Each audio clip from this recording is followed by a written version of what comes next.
My name is Jimmy Shane. We live at Node, Wyoming. Uh, as far as the storm, anyone that went through it will never forget it. We've had other storms in the past, but nothing that would compare with 60, 70 mile an hour winds that we had, below zero temperatures, and that lasted continuously for 3 days and 3 nights with no let up. It caught people by surprise. Even the U.S. Weather Bureau experts didn't see it coming. They were predicting possible snow flurries. It covered an area from Canada to Mexico and all states in between. Southern states had tornadoes. California had record low temperatures. We had 6 major blizzards and several of less severity recorded between January 2nd and February 19th. All forms of transportation were shut down. People were stranded in vehicles, buses, and trains. At Lusk, the railroad was closed for 21 days consecutively, the longest time in the history of the town. Some of the drifts were so hard that on the railroad that they had to use dynamite to blast them loose so they could open them. President Truman gave Major General Pick a blank check and told him to dig out the West, and that they did. Army, Navy, Air Force, National Guard, private contractors came in with thousands of pieces of equipment to open roads and rescue people. They got in the area just as soon as the rail lines were open so they could get here. In the entire area, there were more than 50 trains stalled on the tracks with over 8,000 passengers aboard. One thing that made it bad was most houses were not insulated and built like they are today. I said a bushel full of snow would have come in a nail hole, and I believe that's right. Because it was driven so fiercely. It was driven by such a terrible wind, and the snow was so fine. Some people ended up burning furniture to keep warm. You didn't have to worry about getting a drink of water. You could usually find a snowbank in the house somewhere and melt the snow and for water. Of course, this was at a time when we had no phones, no television, no electricity. There just wasn't much to do but sit and wait it out. I think one of the things that I remember the most about the storm, though, other than the severity of it, was the static electricity in the air.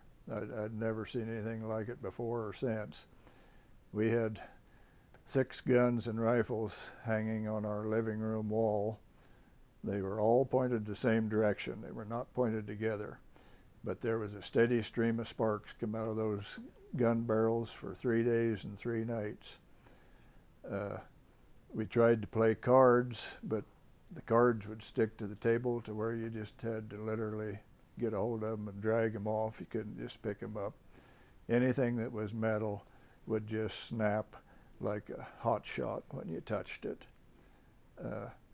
I knew I wasn't imagining this, but in all the stories that we collected, there was only one other one that mentioned it, and she's sitting here today, Pat Garner.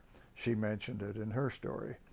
I had read about it in the blizzard of 1888, and they mentioned the static electricity then.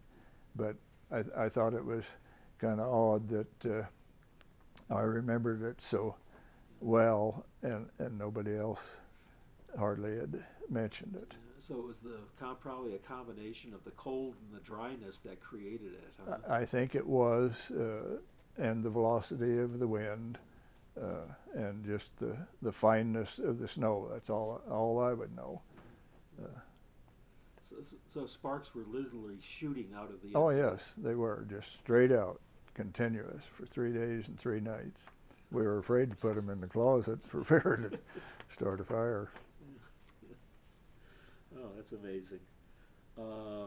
You mentioned a story about a lady that was left at home with two small children. Do you recall talking about that?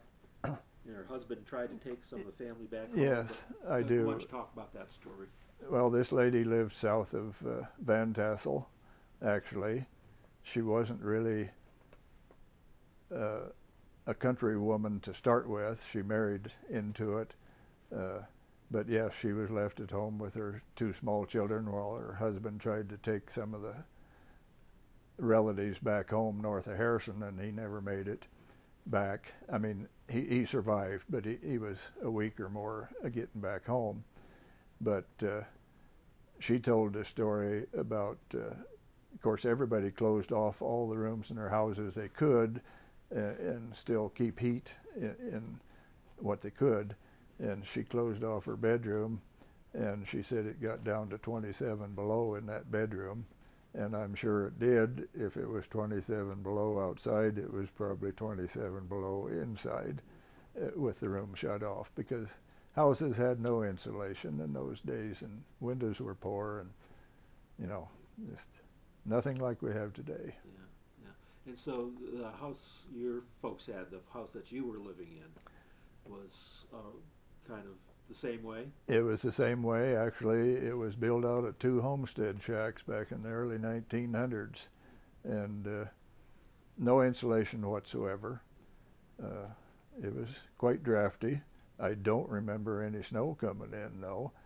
I'm sure you heard stories of the snow coming into folks' attics and them not realizing it. I wonder if you could Oh yes, talk about that, and then they warm it up. And after start that from the beginning. Well, yes, after it would warm up, why people start from the beginning about. So we're talking about snow infiltrating people's attics. So start with that thought. Okay. In one story, one man told me that they had a drift 3 foot deep in their living room that came through the keyhole and a crack around the door, I'm sure, and the door was on the north side. But yes, the snow got into people's attics, and they didn't realize it at the time, and then later when it warmed up, their ceiling would start dripping, and usually the plaster or whatever was on the ceiling would end up falling down. So your folks owned, you were on a ranch. Yes. And you had animals? We had about 40 head of cattle at that time, cows.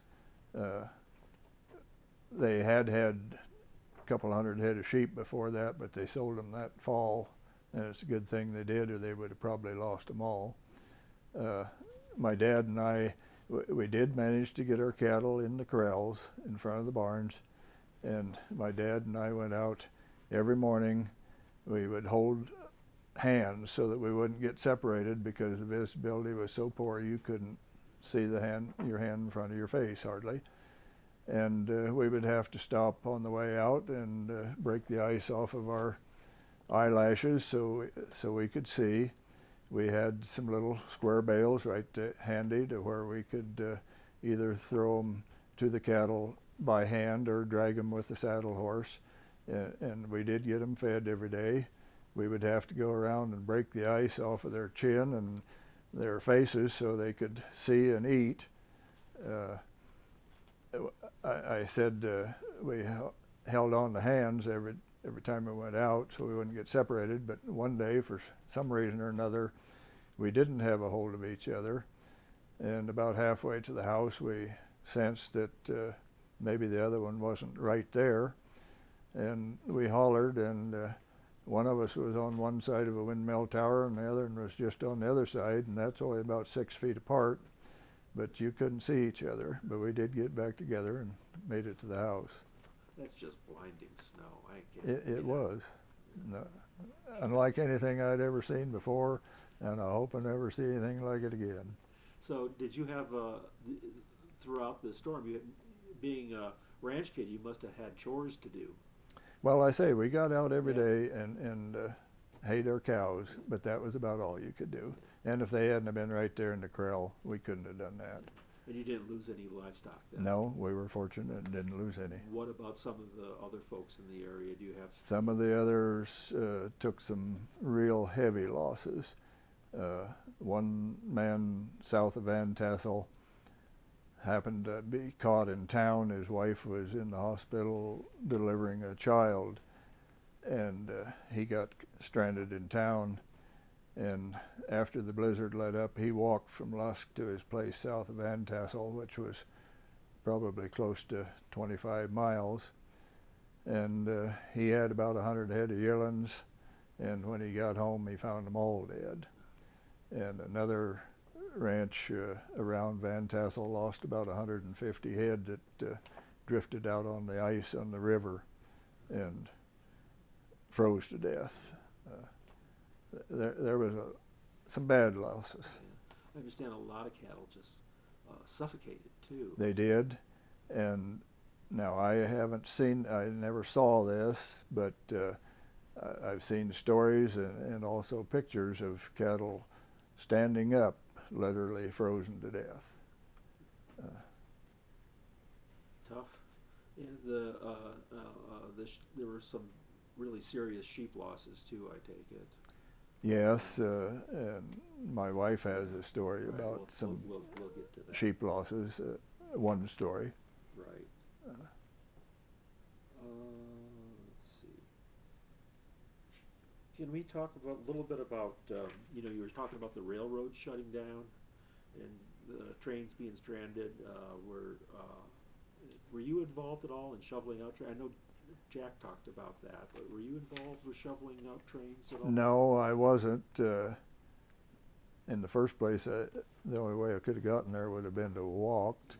But our place was about 4 miles from the railroad, and we could watch them trying to open the railroad from there. Some days they wouldn't make hardly any progress at all. Then it would blow right back in, seemed like the next day or two, harder and deeper than it was before. And what about did you make it into Lusk itself during, that series of blizzards? Oh no, Okay. it was, Couldn't get out. I'm going to say probably at least 2 weeks after that before we got into Lusk. The county did what they could with the equipment they had, opening trails. They didn't, like into our place, they didn't try to open the road, they just come across the country. And I would say the first time we got to town was probably 2 weeks, but if the county or the Army, Navy, whatever, if they came in with a piece of equipment, regardless of what time of the day or night it was, you better go to town right behind them. We came to town about 9 o'clock one night, got a guy out of bed at the grocery store to get groceries, got a couple barrels of fuel. The merchants were more than glad to get up and help people anytime, day or night. And that was one of the things that as I was been researching this story, that I was really struck by. What? Can we take the Can paper? we take this paper? I'm hearing It's just you. making noise. Okay. Is that okay? I'm done with it. Thank you. One of the things that struck me was just how people kind of pulled together and pitched in, and everybody helped each other Oh, out. they really did. Then also, you were talking about the Army, was there a lot of Army vehicles here in Lusk itself? Oh yes, there was. Now I said they came in right away, which they did, but of course they couldn't get everywhere at the same time, and it was into February before they ever came into our place. But after that, it stayed open pretty good. But they just plowed a trail into our place, plowed into some haystacks, plowed out some corrals, and it was really a big help. And did you witness any airdrops of? I didn't actually witness any, but they did have what they called Operation Airlift or Haylift. They dropped hay to stranded livestock. I don't know for sure if this is a true story or not, but they told about a man stranded north of Lusk that had a big fur coat, and he put that on and started walking towards Lusk, and the plane flew over and dropped him a bale of hay. They didn't know if they were just having fun or if they actually thought it was an animal. And I also read stories that there were, in many of the towns that the Air Force was doing those hay drops, local citizens would go up with them so they could kind of guide them to They they knew did. the lay of the land. They did, and directed them to different ranches and where the livestock were and so forth. Yeah, okay. The storm, there were, because it was the day after New Year's and it was a Sunday, Right. there were a lot of people traveling, and I think that you said before that there were quite a few people stranded here in Lusk. I wonder if you could talk about that a little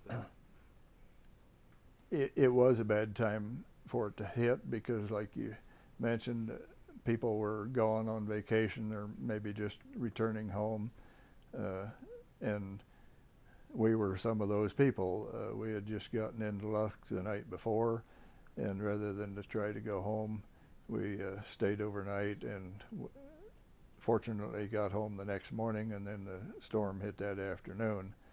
But there was over 400 people stranded here in Lusk, a town of approximately at that time, something just under 2,000 people. The hotel were all full. People stayed in private homes, in church basements, anywhere they could get, and they were glad to get there. Interesting. Okay.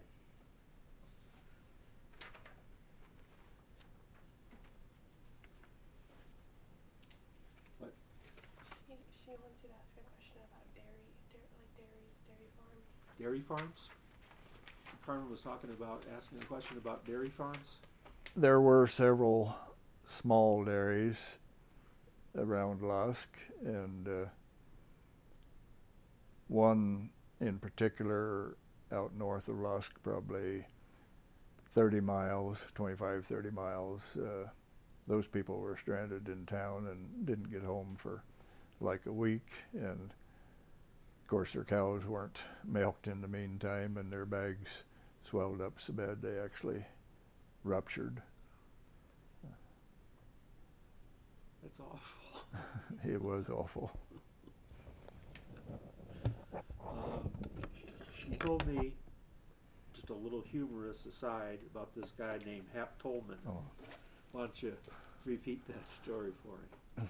Yeah, they tell the story of a bunch of people were sitting around somewhere telling stories about the blizzard, and this one bachelor, he kept saying, "We lost every chicken we had." And somebody else would tell another story, and yep, we lost every chicken we had.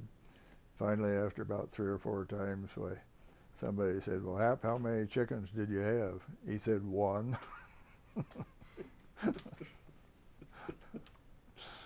Oh, gosh. Oh, you were also talked about a guy being trapped in his car for 3 days and kind of likening it to a POW camp. Wonder if you could talk about that again. Well, I read this story. It happened down in Colorado, and yes, the man was trapped in his car for 3 days. I think there was 2 or 3 other people in there with him, but he compared it to being in prison camp during World War II, and he said this was worse. Now, I have to think that in saying that, he probably felt he was closer to death during this storm than he ever was in that prison camp. I don't know, that's just my thinking, but that's what he said. Do you think that this intensity of this storm and the long-lasting, storms that blew in after, were people starting to fear for their lives a little bit, do you think? Oh, I'm sure they were, yes. And, communications were so poor in those days. Like I say, we had no telephone.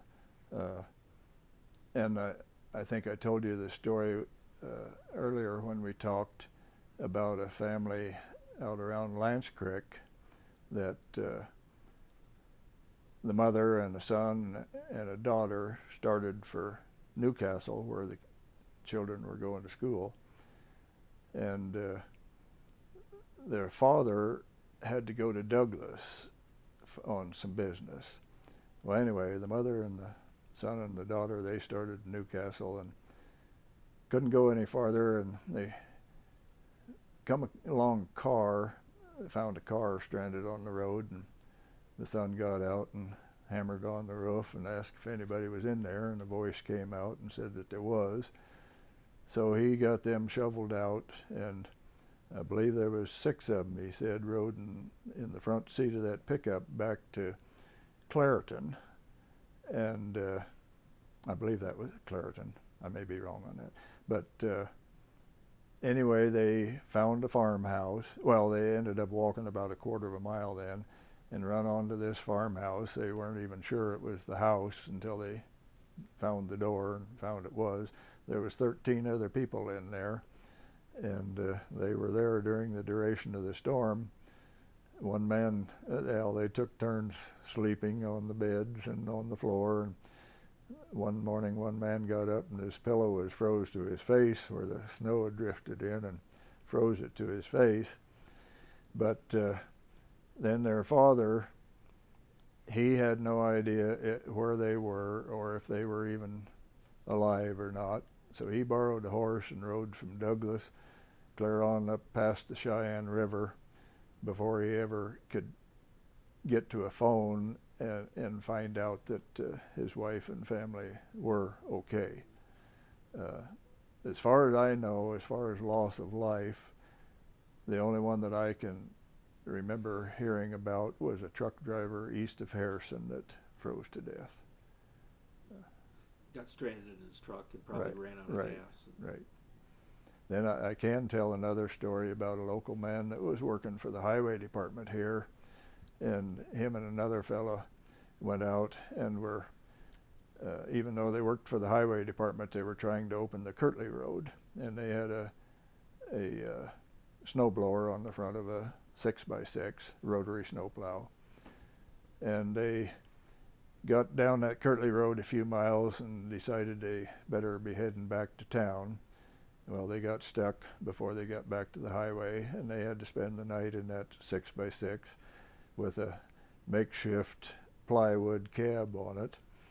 They had and I don't know why, but they had a blowtorch along, and they did have a little gas, and so they fired up that blowtorch, and they would set it on the door of the glove compartment and warm their upper bodies, and then they would put it on the floor and warm their feet.